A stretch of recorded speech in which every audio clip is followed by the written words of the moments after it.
Welcome everyone. तो आज हम लोग यूनिट 2 देखेंगे जो कि है रिसर्च एप्टीट्यूड। इससे पहले हम लोग ने यूनिट 1 कंप्लीट कर लिया था जो कि था आपका टीचिंग एप्टीट्यूड। तो उसका वीडियो अगर आप देखना चाहते हैं तो डिस्क्रिप्शन में जाके वीडियोस को देख सकते हैं। आपको वहाँ पर वीडियोस का लिंक मिल जाएगा। तो रिसर्च एप्टीट्यूड में हम लोग सबसे पहले देखेंगे रिसर्च का मतलब क्या है। सबसे पहले हम लोग देखेंगे रिसर्च का मतलब क्या है।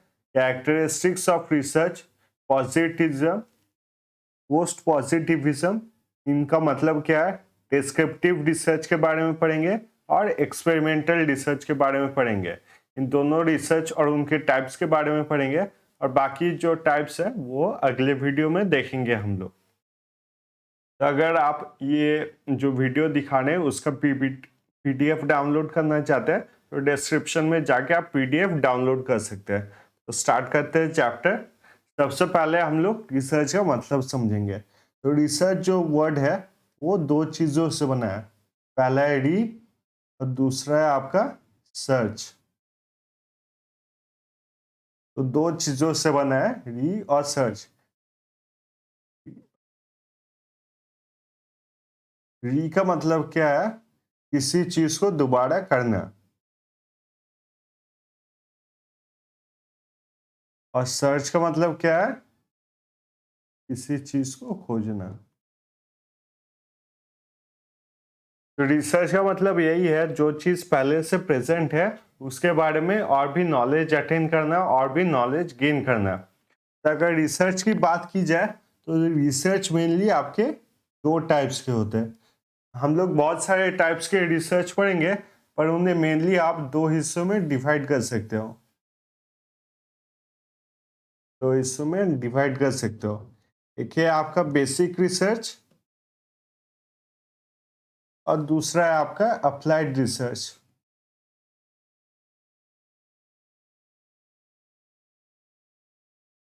एक है आपका बेसिक रिसर्च और दूसरा है आपका अप्लाइड रिसर्च। बेसिक रिसर्च में क्या होता है, बेसिक रिसर्च में हम लोग कोई थ्योरी बनाते हैं और अप्लाइड रिसर्च में क्या होता है, उसी थ्योरी के ऊपर बेस के ऊपर हम लोग कुछ काम करते हैं। आपके एग्जाम्पल से ज्यादा अच्छे तरीके से समझ में आएगा। देखिए पहले से ही हम लोग को तो ये पता था कि सैंड के ऊपर जब हम लोग चलते हैं तब हम लोग को चलने में तकलीफ होता है। जब हम लोग चलते हैं तो चलने में हम लोग को तकलीफ होता है। और वहीं पे जब हम लोग बर्फ के ऊपर चलने का ट्राई करते हैं तब वो बहुत ज्यादा स्लिपरी होता है। ये हम लोग को पहले से पता था।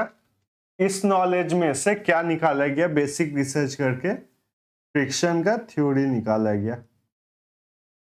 बेसिक रिसर्च से फ्रिक्शन का थ्योरी निकाला गया और वहीं पे अप्लाइड रिसर्च पे कैसे से यूज किया गया, इसे टायर्स बनाने के लिए यूज किया गया। अगर आप कभी भी टायर्स को देखेंगे तो आप देखेंगे वो काफी रफ सरफेस होता है। टायर्स को रफ सरफेस किस लिए रखा जाता है, ताकि वो जो रफ सरफेस है वो आपके रास्ते के साथ अच्छे से फ्रिक्शन रख पाए और जो गाड़ी है उसका डिसबैलेंस ना हो। तो यही है आपका पूरा रिसर्च। रिसर्च में क्या किया जाता है, जो बेसिक चीजें हम लोग को पता है उसके बारे में ज्यादा से ज्यादा पढ़ा जाता है। जैसे यहाँ पर फ्रिक्शन के बारे में पढ़ाई किया गया था और फ्रिक्शन के बारे में पढ़ाई किया गया था कि हमें चलने में सैंड में क्यों तकलीफ होता है और आइस में स्लिपरी क्यों होता है। वो होता है क्योंकि फ्रिक्शन के कारण। और उससे जब अप्लाइड में लाया गया तब अप्लाइड में क्या किया गया, उसी थ्योरी से बनाया गया आपका टायर्स, जिसके सरफेसेस रफ होते हैं और रोड में वो रफ सरफेस चलना मुश्किल होता है, इसलिए गाड़ी जो है वो स्लिप नहीं होता। तो इसका और एक एग्जाम्पल देख लेंगे तब आप लोग को ज्यादा अच्छे तरीके से समझ में आएगा। अभी आप लोग के क्वेश्चन का मुझे आंसर दीजिए। अगर मान लीजिए कोई गाय जो है, कोई गाय जो है आपको धक्का दे दिया और वहीं पे कोई बकरी जो है आपको धक्का दे दिया, तो इन दोनों में से किसका धक्का ज्यादा जोर का होगा।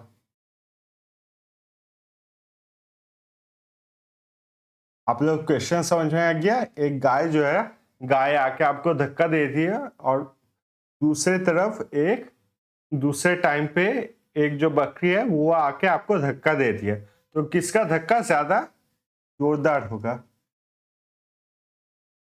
आप लोग इसका आंसर दीजिए खुद से। अगर आप लोग को टाइम चाहिए तो वीडियो के एक बार पॉज कर लीजिए।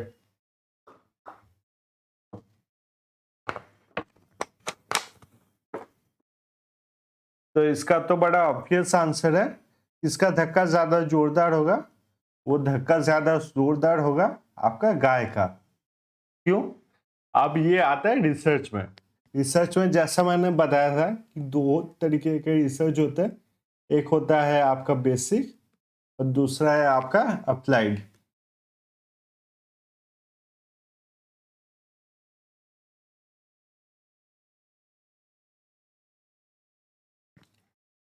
तो यहाँ पर आप लोग बताइए मुझे कि गाय जो है उससे ज्यादा जोर का धक्का क्यों दिया है? ऐसा कारण तो नहीं हो सकता कि गाय जो है वो हर दिन जिम में जाती है इसलिए उसने ज्यादा जोरदार धक्का दिया। तो इसका कारण क्या है? क्योंकि इस गाय में जो है उसका मास ज्यादा है।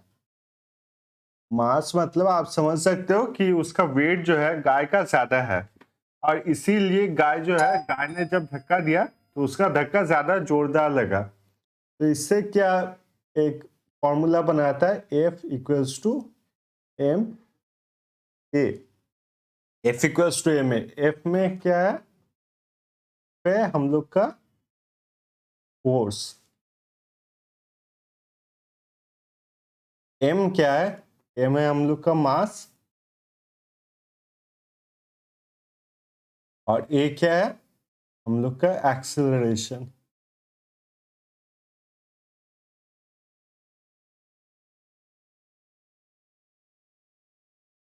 तो दोनों जब सेम स्पीड से आ रहे और आपको धक्का दे रहे, तो आपका एक्सेलरेशन तो दोनों का सेम है, पर मास दोनों का डिफरेंस है, किसका ज्यादा है?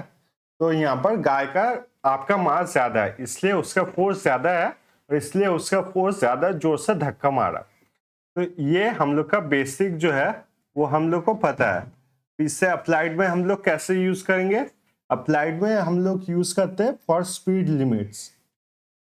आप लोग जब रास्ते पे जाते होंगे तब रास्ते में आप लोग देखते होंगे कि रास्ते में स्पीड लिमिट्स लिखा हुआ है। स्पीड लिमिट्स कैसे लिखा रहता है? मान लीजिए लिखा हुआ है कि कार जो जाता है, कार जाएगा आपके 60 किलोमीटर पर आवर पे मैक्सिमम स्पीड, और वहीं पे आपका ट्रक का जो मैक्सिमम स्पीड रह सकता है वो है 40 किलोमीटर पर आवर। तो ये क्यों हुआ? क्योंकि ट्रक का जो मास है वो ज्यादा है एज कंपेयर टू कार। तो यहाँ पर किया गया अप्लाइड रिसर्च, और अप्लाइड रिसर्च से बनाया गया स्पीड लिमिट। बेसिक रिसर्च हमें फॉर्मूला देता है, और अप्लाइड रिसर्च हमें रियल लाइफ में उसे यूज करने, कैसे यूज करते हैं उस चीज के बारे में बताता है। तो आई होप आपको ये चीज क्लियर हो गया। फिर आगे बढ़ते हैं। तो रिसर्च के कुछ कैरेक्टरिस्टिक्स है, उसे हम लोग एक बार देख लेंगे। तो सबसे पहले आपका ऑब्जेक्टिविटी। ऑब्जेक्टिविटी का मतलब क्या होता है कि कोई भी तरीके का बायस नहीं रहना चाहिए। नो बायस। बायस का मतलब क्या होता है कि आप लोग को किसी चीज को फेवर नहीं करना चाहिए। मान लीजिए आप एक्सपेरिमेंट कर रहे हैं, तो एक्सपेरिमेंट में आपका पहले से कोई ओपिनियन नहीं रहना चाहिए इन द फेवर और अगेंस्ट। कि मान लीजिए आप रिसर्च करें कि कोई स्कूल अच्छा है कि नहीं अच्छा है, तो मान लीजिए आपको पहले से नहीं डिसाइड करना चाहिए कि वो स्कूल अच्छा है या फिर वो स्कूल बुरा है, मैं तो स्कूल के बारे में बुरा ही लिखूंगा। ऐसा आपको ऑब्जेक्टिविटी नहीं रखना चाहिए। सेकेंड में आता है आपका रिलायबिलिटी। रिलायबिलिटी का मतलब यही होता है कि आप जो मतलब एक्सपेरिमेंट कर रहे हैं उसका रिजल्ट जो आ रहा है वो हर जगह सेम है कि नहीं। मान लीजिए आपने कोई एक्सपेरिमेंट किया है, रिसर्च किया है, और आपने ग्रेविटी का थ्योरी निकाला। तो ग्रेविटी का थ्योरी निकालने के बाद आपका ऐसा नहीं होना चाहिए कि ग्रेविटी का आपने जो थ्योरी निकाला है वो सिर्फ इंडिया में ही पॉसिबल होता है, लेकिन अफ्रीका में जब कोई बंदा उसी थ्योरी के ऊपर काम कर रहा है तो वहां पर ग्रेविटी काम नहीं कर रहा है। तो रिलायबिलिटी का मतलब यही है कि आपका जो रिसर्च है उसका सेम रिजल्ट होना चाहिए हर जगह पे। फिर आते हैं वैलिडिटी पे। वैलिडिटी का मतलब यही होता है कि आप जो सामान यूज कर रहे हो वो सही तरीके से मेजर कर रहे हैं कि नहीं। मान लीजिए किसी बोतल में कितना पानी है उसे मेजर करने के लिए आप यूज कर रहे हो किलोमीटर। किलोमीटर यूनिट आप यूज कर रहे हो to measure how much water is there in a bottle. ये तो कभी पॉसिबल नहीं होगा। तो आपके जो इंस्ट्रूमेंट्स है वो सब वैलिड होने चाहिए और जिस चीज को वो मेजर करने के लिए बने हैं उसी चीज को वो मेजर करना चाहिए। जैसे पानी कितना है इसे कैसे मेजर करेंगे, इसे मेजर करेंगे लीटर से या फिर मिलीलीटर से, ये सब से मेजर करना पड़ेगा। फिर आते हैं एक्यूरेसी पे। एक्यूरेसी का मतलब यही होता है किसी चीज को सही तरीके से मेजर कर रहे कि नहीं। मान लीजिए मुझे जो स्क्रीन है इस लैपटॉप का स्क्रीन है उसे मेजर करना है। तो मैंने मेजर किया कि ये 15 मीटर का स्क्रीन है। मान लीजिए लैपटॉप का स्क्रीन जो है वो 15 मीटर का है, पर मैंने 15 मीटर यहाँ तक था पर मैंने यहीं तक सिर्फ किया। पर ये जो रिसर्च है वो गलत हो जाएगा। क्यों? क्योंकि ये एक्स्ट्रा जो है ये 0.6 सेंटीमीटर है, पर उस चीज को मैंने मेजर नहीं किया। तो एक्यूरेसी का मतलब यही होता है जो चीज है उसे बिल्कुल सही तरीके से मेजर करना चाहिए। जो भी हम लोग को रिजल्ट्स मिलेंगे रिसर्च में उसे हम लोग को सही तरीके से यूज करना चाहिए। फिर आते हैं क्रेडिबिलिटी पे। क्रेडिबिलिटी का मतलब क्या होता है? क्रेडिबिलिटी का मतलब होता है जो रिसर्चर है वो क्रेडिबल होना चाहिए। जैसे कि मान लीजिए मैंने कोई मैथ्स का फॉर्मूला निकाला है और मैंने पीएचडी किया है मैथमेटिक्स में, तो लोग मेरी बात मानेंगे। पर मान लीजिए मैंने लिटरेचर में पीएचडी किया और फिर मैथमेटिक्स का कोई फॉर्मूला निकाला है, तो वो रिसर्च आपके क्रेडिबल नहीं है। फिर आते हैं आपके जनरलाइजेबिलिटी पे। जनरलाइजेबिलिटी का मतलब यही होता है कि जो आपने थ्योरी निकाला है वो जनरलाइजेबल होना चाहिए। कैसे? आपका कोई थ्योरी है, मान लीजिए यहीं पे ग्रेविटी का आपने जो थ्योरी निकाला है वो जनरलाइज होना चाहिए कि हर एक चीज जो है वो जनरल होना चाहिए। जैसे कि मान लीजिए आपने जो ग्रेविटी का थ्योरी निकाला है वो आपके सिर्फ भारी सामानों पे नहीं होना चाहिए कि आप जब पत्थर यूज करेंगे तभी धरती जो है वो ग्रेविटी दिखाएगी। हर चीज के लिए ग्रेविटी दिखाना चाहिए। चाहे आप एक फेदर को नीचे फेंके या फिर एक कॉटन बॉल को नीचे फेंके, हर चीज के लिए ग्रेविटी शो होना चाहिए। तो यही है आपकी जनरलाइजेबिलिटी। फिर आते हैं एम्पिरिकल रिसर्च पे। एम्पिरिकल रिसर्च का मतलब क्या होता है? जो चीज हम लोग असलियत में देख सकते हैं या फिर मेजर कर सकते हैं, उन्हीं चीज को आपका रिसर्च में यूज करने चाहिए। जो चीज हम लोग देख सकते हैं या फिर हम लोग मेजर कर सकते हैं। यहाँ पर एम्पेरिकल से एम्पेरिकल आप याद रख सकते हैं, जो चीज हम लोग देख सकते हैं या फिर मेजर कर सकते हैं, वही है आपका एम्पेरिकल रिसर्च। फिर आते हैं हमारा सिस्टमैटिक रिसर्च। तो रिसर्च जो है उसे एक सिस्टम में लिखना चाहिए। जैसे कि मान लीजिए आपने थ्योरी लिखा, उससे कैसे प्रूव करना है, तो सिस्टमैटिक तरीके से रहना चाहिए, एग्जाम्पल्स रहना चाहिए, फिर ऑथर्स के नाम रहना चाहिए। इसके बारे में और भी डिटेल्स में पढ़ेंगे। बस आप इस वक्त ये समझ लीजिए कि एक सिस्टमैटिक तरीके से पूरे रिसर्च को जो है उसे अरेंज करना चाहिए। तो ये हमारे कैरेक्टरिस्टिक्स ऑफ रिसर्च। फिर आते हैं पॉजिटिविज्म पे। पॉजिटिविज्म का थ्योरी जो है किसने दिया था?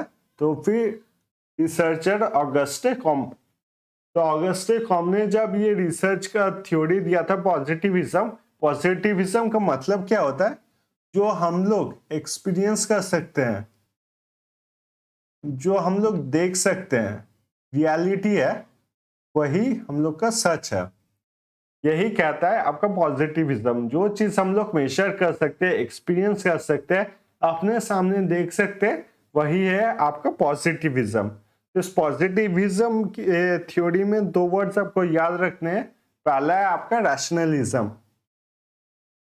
रैशनलिज्म का मतलब यही होता है कोई भी चीज जब हम लोग रैशनल तरीके से करते हैं। जैसे मान लीजिए कि आप जब घर से बाहर निकले तो आपने देखा कि काले बादल है, आसमान में काले बादल है, तो इसको देख के आपने क्या किया, आपने अपने साथ एक छाता ले लिया। क्यों? अम्ब्रेला।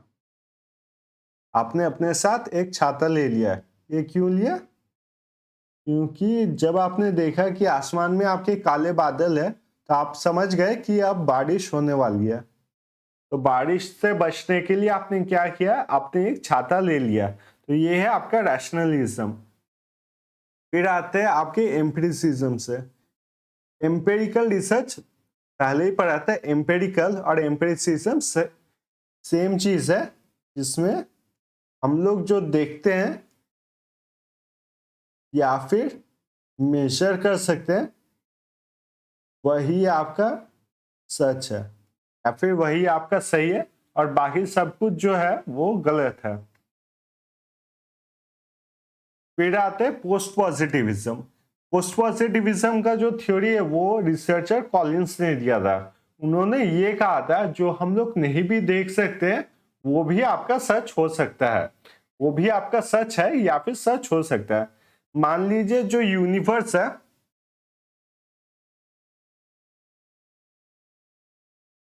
यूनिवर्स है, यूनिवर्स हम लोग को पता है कि हम लोग नहीं जानते कि कहां तक एंड है या फिर कितना बड़ा फैला हुआ है। तो पोस्ट पॉजिटिविज्म का थ्योरी हम लोग को ये कहता है कि हम लोग को जो नहीं पता है वो भी प्रेजेंट हो सकता है। जैसे पोस्ट पॉजिटिविज्म में बोल सकते हैं कि एलियंस जो है वो प्रेजेंट है, पर पॉजिटिविज्म में एलियंस प्रेजेंट नहीं है क्योंकि हम लोग ने नहीं देखा। अब पोस्ट पॉजिटिविज्म ये कहता है कि हम लोग ने नहीं देखा, इसका मतलब ये नहीं है कि वो झूठ है। जैसे कि मान लीजिए बहुत साल तक हम लोग यही सोचते थे कि अर्थ जो है, अर्थ सरफेस आपका फ्लैट है।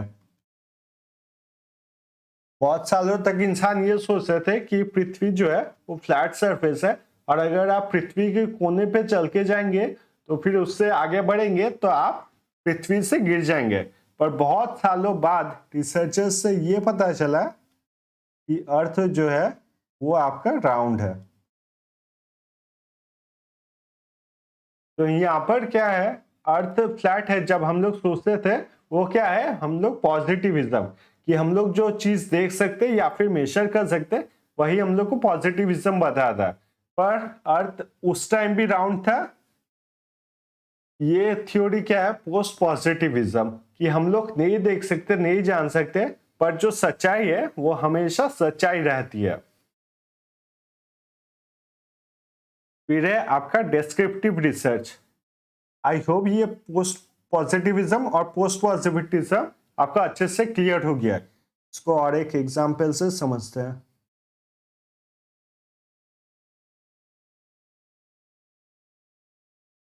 मान लीजिए कोई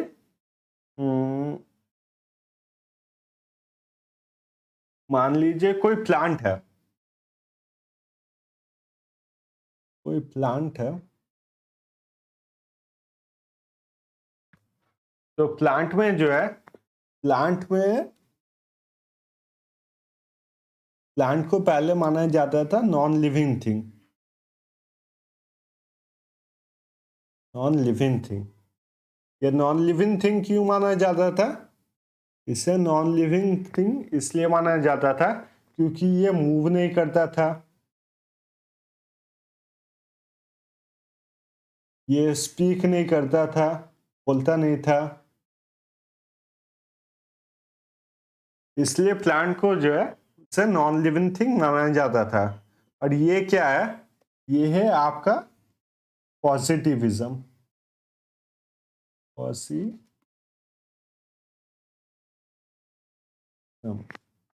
ये है आपका पॉजिटिविज्म कि हम लोग जो चीज देख सकते हैं या फिर जिस चीज को प्रूव कर सकते हैं वही आपका सच है।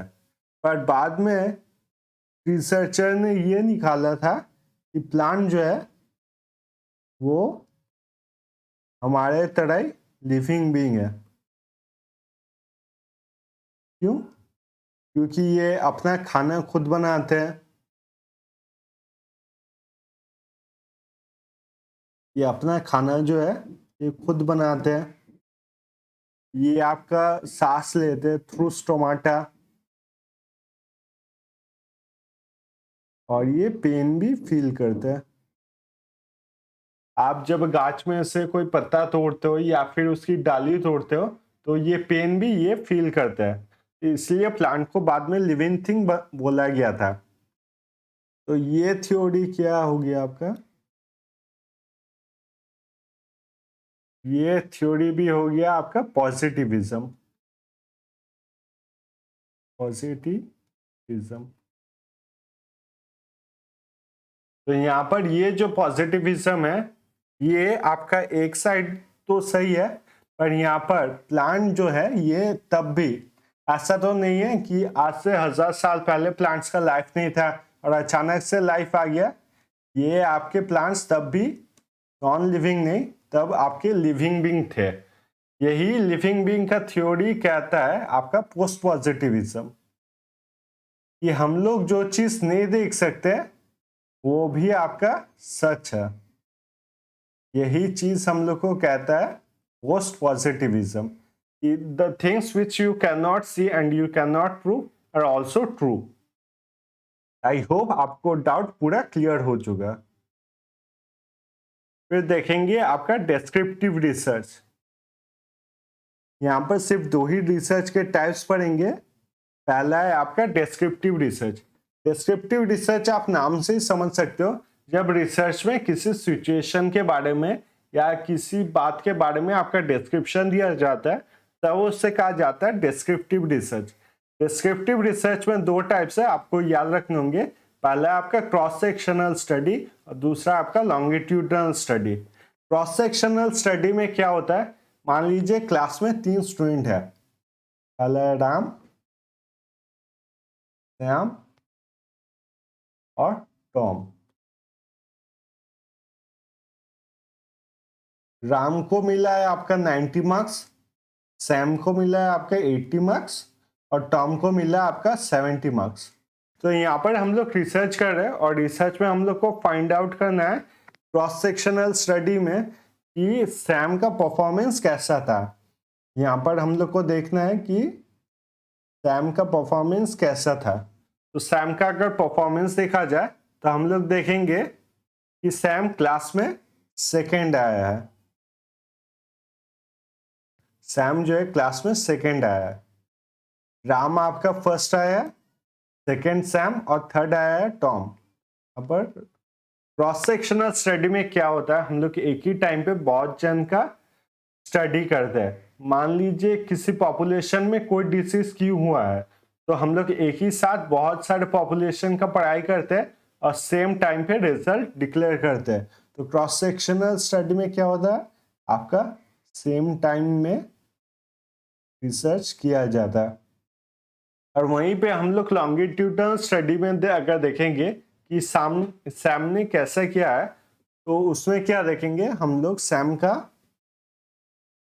मान लीजिए सैम किसी इंटरव्यू में गया है तो इंटरव्यूअर जो है सैम का क्लास 10 का रिजल्ट पूछेंगे, क्लास 12 का रिजल्ट पूछेंगे, ग्रेजुएशन का रिजल्ट पूछेंगे, पोस्ट ग्रेजुएशन का रिजल्ट पूछेंगे। तो ये सब क्या है, ये सब हो जाएगा आपका लॉन्गिट्यूडनल स्टडी। जब एक ही पर्सन के बारे में हम लोग डिटेल्स में पढ़ाई करते हैं और ओवर द टाइम पढ़ाई करते हैं तब हो जाता है आपका लॉन्गिट्यूडनल स्टडी। लॉन्गिट्यूडनल स्टडी में क्या है, आपका डिफरेंट टाइम। तो ये आप क्रॉस सेक्शनल स्टडी और लॉन्गिट्यूडनल स्टडी। अब different types of descriptive studies को देखेंगे। पहला है आपका सर्वे स्टडी। सर्वे स्टडी में क्या होता है, कोई भी सर्वे किया जाता है, जैसे पॉपुलेशन ऑफ इंडिया का सर्वे होता है, वो सबको कहा जाता है आपका सर्वे स्टडीज। फिर आता है कोरिलेशनल स्टडीज। कोरिलेशनल आप नाम से ही याद रख सकते, कोरिलेशन मतलब 2 चीजों में रिलेशन फाइंड आउट किया जाता है। जैसे कि मान लीजिए आप जब यहाँ पर इस चैनल में जितने ज्यादा वीडियोस देखेंगे उतने ज्यादा आपके जीआरएफ के चांसेस बढ़ जाएंगे। तो ये क्या है, आपका कोरिलेशनल स्टडीज है। एक तरफ है आपके वीडियोस और दूसरे तरफ है आपका जीआरएफ। तो ये हो गया कोरिलेशनल स्टडी। अब कोरिलेशनल स्टडी जो है वो दो प्रकार के होते हैं, एक होता है पॉजिटिव और एक होता है नेगेटिव। ये वाला जो कोरिलेशनल स्टडीज है वो देखिए पॉजिटिव है कि अगर वीडियोस इंक्रीज होगा तो जीआरएफ का चांसेस जो है वो भी आपका इंक्रीज हो जाएगा। तो ये है पॉजिटिव रिलेशन। नेगेटिव रिलेशन में क्या होगा, मान लीजिए जब किसी चीज का दाम बढ़ जाता है, जब किसी चीज का कॉस्ट बढ़ जाता है तब उसका यूज जो है उसे हम लोग कम कर देते हैं। तो ये हो गया आपका नेगेटिव। तो कोरिलेशनल स्टडीज दो प्रकार के होते हैं, एक होता है आपका पॉजिटिव और दूसरा होता है आपका नेगेटिव। पॉजिटिव में क्या है, जब एक वेरिएबल दूसरे वेरिएबल पे पॉजिटिव इफेक्ट डालता है। और नेगेटिव वेरिएबल में क्या होता है, एक वेरिएबल जब इंक्रीज होता है दूसरा वेरिएबल डिक्रीज होता है, मतलब इनडायरेक्टली प्रोपोर्शनल। जैसे प्राइस मान लीजिए, प्याज का प्राइस जब घर में बढ़ जाता है तो मम्मी क्या करती है, प्याज यूज करना कम कर देती है खाने में, तो उसे कहा गया है प्राइस इंक्रीज। तो यूसेज जो है उसे डिक्रीज कर दिया जाता है। फिर आते हैं आपके एक्स पोस्ट फैक्टो रिसर्च में।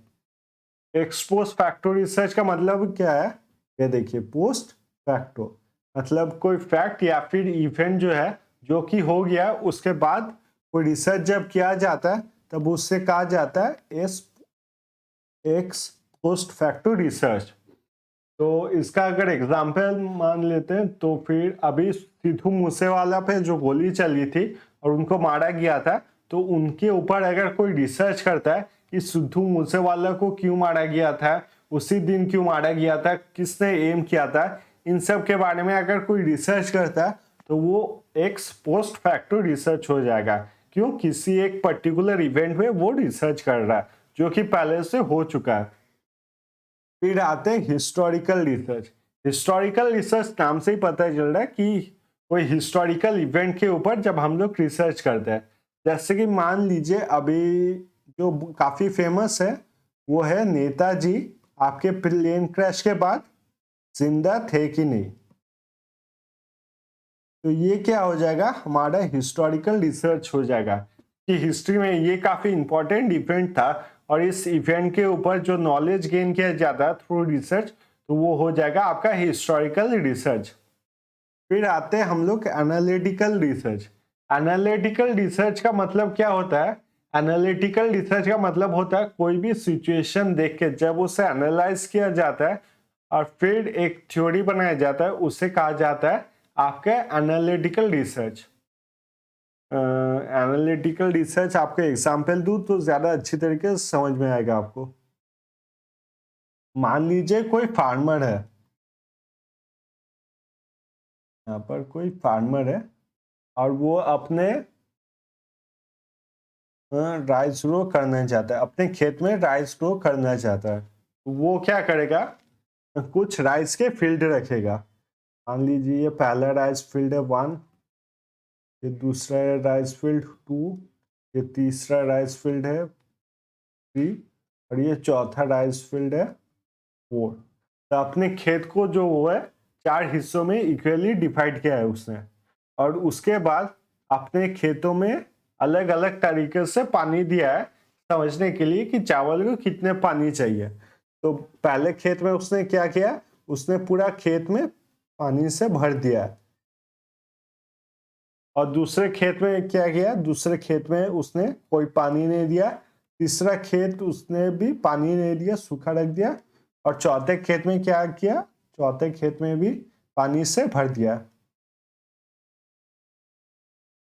तो 6 महीने बाद उसने क्या रिजल्ट है देखा है यहाँ पर, कि जहां पर उसने पानी से भर दिया था वहां पर आपका राइस का ग्रोथ जो है वो काफी अच्छा हुआ है, और दूसरे और तीसरे में जहां पर पानी नहीं था वहां पर राइस का ग्रोथ अच्छा नहीं हुआ है।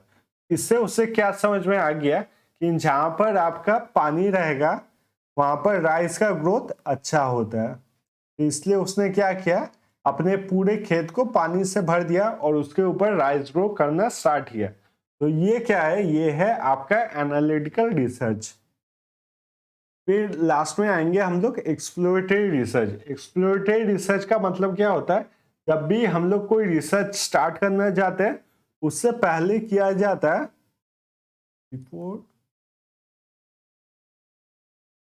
उससे पहले हम लोग करते हैं एक्सप्लोरेटरी रिसर्च, ताकि हम लोग समझ पाए कि किस चीज के बारे में हम लोग को रिसर्च करना है। आप लोग इसी वर्ड से याद रख सकते हैं एक्सप्लोरेटरी, कि हम लोग को एक्सप्लोर करना है। ज्यादातर जो यहाँ पर इंग्लिश के टर्म्स है वो सब अगर आप ध्यान से पढ़ेंगे और एग्जाम के टाइम भी ध्यान से पढ़ेंगे तो आपको टर्म पढ़ के समझ में आ जाएगा कि ये किस चीज के बारे में बता रहा है। फिर देखेंगे हम लोग एक्सपेरिमेंटल रिसर्च। एक्सपेरिमेंटल रिसर्च की अगर बात की जाए तो उसके पहले जो है आपको वेरिएबल्स समझना पड़ेगा। अब ये वेरिएबल्स आपको समझने के लिए, जैसे मैंने पहले एग्जांपल किया था कि प्राइस जो है, प्राइस जब भी इंक्रीज होता है, प्राइस जब भी आपका इंक्रीज होता है तब आपके प्राइस इंक्रीज होने पे आपका यूसेज जो है, यूसेज डिक्रीज हो जाता है। तो ये दोनों क्या हो गए, ये दोनों हमारे वेरिएबल्स हो गए कि इन दोनों चीजों से हम लोग पता कर सकते हैं कि कैसे एक्सपेरिमेंट करना है। इन दोनों को क्या कहा जाता है, इन दोनों को कहा जाता है आपका वेरिएबल्स। अब देखेंगे इंडिपेंडेंट वेरिएबल क्या है। इंडिपेंडेंट वेरिएबल का मतलब क्या होता है, जिससे जो रिसर्चर है वो अपने मर्जी से चेंज कर सकता है। जैसे कि यहाँ पर इंडिपेंडेंट वेरिएबल क्या होगा, यहाँ पर इंडिपेंडेंट वेरिएबल होगा प्राइस। अगर कोई रिसर्चर प्राइस का इफेक्ट यूसेज पे देखना चाहता है तो वो किससे कंट्रोल कर सकता है, वो प्राइस को कंट्रोल कर सकता है कि प्राइस को इंक्रीज करने से क्या होगा, डिक्रीज करने से क्या होगा। और जो इंडिपेंडेंट वेरिएबल का इफेक्ट पड़ता है जिसके ऊपर, जिस वेरिएबल के ऊपर, उसे कहा जाता है आपका डिपेंडेंट वेरिएबल। तो आप लोग समझ गए, इंडिपेंडेंट वेरिएबल को चेंज किया जाता है बाय द रिसर्चर और उसका इफेक्ट जिस पे पड़ता है उससे कहा जाता है आपका डिपेंडेंट डिपेंडेंट वेरिएबल। तो इसके बाद हम लोग तीसरे बात करेंगे एक्सट्रेनियस वेरिएबल। एक्सट्रेनियस वेरिएबल का मतलब क्या होता है, कोई भी अदर फैक्टर्स जो कि, कोई भी अदर फैक्टर्स जो कि रिसर्च को इन्फ्लुएंस करते हैं। जैसे कि मान लीजिए यहाँ पर एक्सट्रेनियस वेरिएबल क्या हो सकता है, एक्सट्रेनियस वेरिएबल मान लीजिए उस दिन ड्राउट हुआ था, या फिर जो प्याज लगा था, प्याज में आपके इंसेक्ट लग गए थे इसलिए प्याज जो है वो बर्बाद हो गया था। तो ये सब क्या है, एक्सट्रेनियस वेरिएबल जो कि आपके प्राइस के दाम के ऊपर इफेक्ट कर रहा है। तो इंडिपेंडेंट वेरिएबल क्या होगा, जिससे वो कंट्रोल कर सकता है, जिससे चेंज करके हम लोग डिपेंडेंट वेरिएबल के ऊपर इसका इफेक्ट देखते हैं, डिपेंडेंट वेरिएबल पे इसका इफेक्ट देखते हैं। और एक्सट्रेनियस वेरिएबल क्या हो गया, जो कि रिसर्च में नहीं रहता पर बाहर रह के भी वो आपकी रिसर्च के ऊपर इफेक्ट डाल सकता है।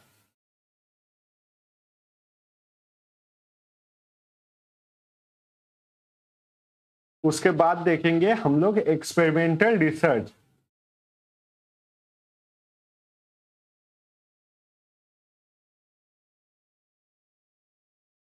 एक्सपेरिमेंटल रिसर्च जैसा मैंने बताया था कि दो ग्रुप बनाया जाता है, एक है एक्सपेरिमेंटल ग्रुप और दूसरा है आपका कंट्रोल ग्रुप। एक्सपेरिमेंटल ग्रुप में क्या किया जाता है, यहाँ पर आपके एक्सपेरिमेंट को किया जाता है, यहाँ पर आपके चेंजेस लाए जाते हैं। और कंट्रोल ग्रुप में आपके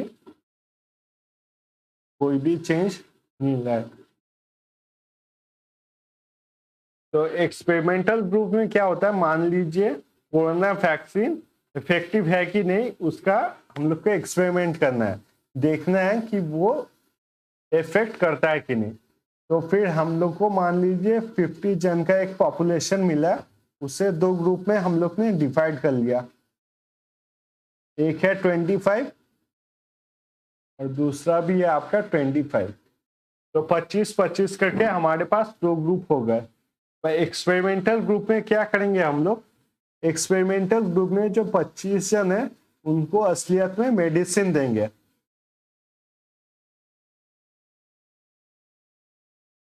और बाकी जो 25 ग्रुप है वो है हमारे कंट्रोल ग्रुप में।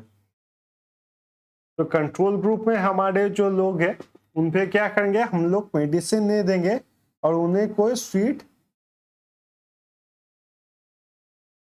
मेडिसिन देंगे जो कि देखने में मेडिसिन के तरह ही है, पर असलियत में वो कोई इफेक्ट नहीं करता। तो इससे क्या होगा, हम लोग को सही में पता चलेगा कि मेडिसिन के वजह से कोई इफेक्ट पड़ता है कि नहीं, और स्वीट जो लोग हैं, मतलब जो मेडिसिन नहीं खा रहे, उन पे कोई इफेक्ट नहीं पड़ रहा। तो इससे हम लोग को क्या पता चलेगा, एक्सपेरिमेंट जो है वो सही में सक्सेसफुल ही हुआ है या फिर सक्सेसफुल नहीं हुआ है, कि मेडिसिन जो खा रहे थे उनमें कोरोना गया है कि नहीं। तो लास्ट में देखेंगे types of research. Types of research सिर्फ दो तरीके हैं, एक है ट्रू एक्सपेरिमेंट और एक है क्वासी एक्सपेरिमेंट। इनमें डिफरेंस एक ही है, ट्रू एक्सपेरिमेंट में जो है वहां पर आपके जो वेरिएबल्स है उनको रैंडमली सिलेक्ट किया जाता है, पूरे तरीके से कंट्रोल में रहते हैं और आपके मैनिपुलेशन रहता है।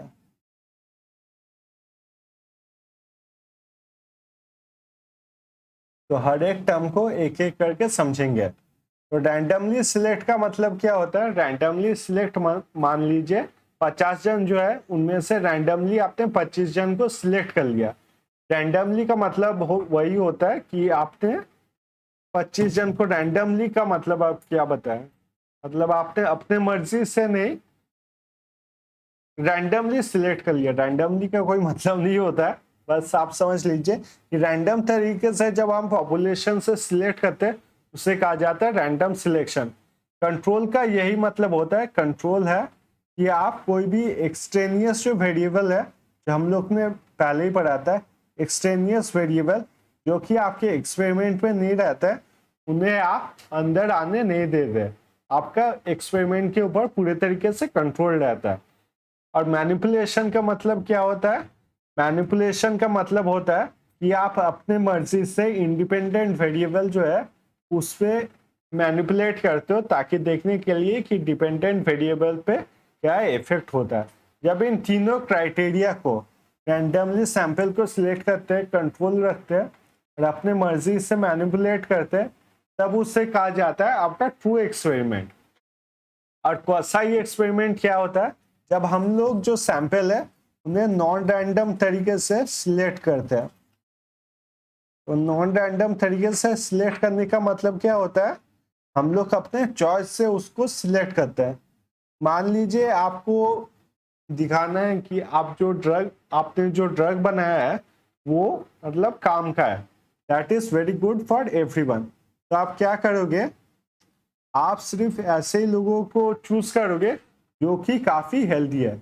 आप मेडिसिन का इफेक्ट दिखाना चाहते हो तो आप सिर्फ ऐसे लोगों को चूज करोगे जो बहुत ही हेल्दी है और पूरे तरीके से फिट है, ताकि आप दिखा पाओ कि आपका मेडिसिन जो है वो काफी अच्छी तरीके से काम कर रहा है। तो ये क्या हो जाएगा, नॉन रैंडम तरीका हो जाएगा।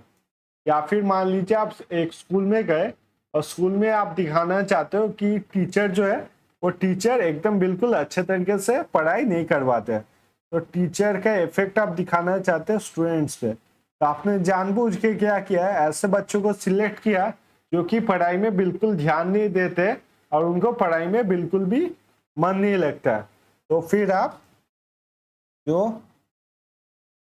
बैड एलिमेंट्स को सिलेक्ट करते हो, जो शैतान होते हैं क्लास में, जो दूसरे बच्चों को बुली करते हैं, ऐसे बच्चों को सिलेक्ट करते हो। इससे क्या होगा, आप एक्सपेरिमेंट में ये दिखा सकोगे कि टीचर का कोई भी अच्छा इफेक्ट नहीं होता किसी भी स्टूडेंट के ऊपर।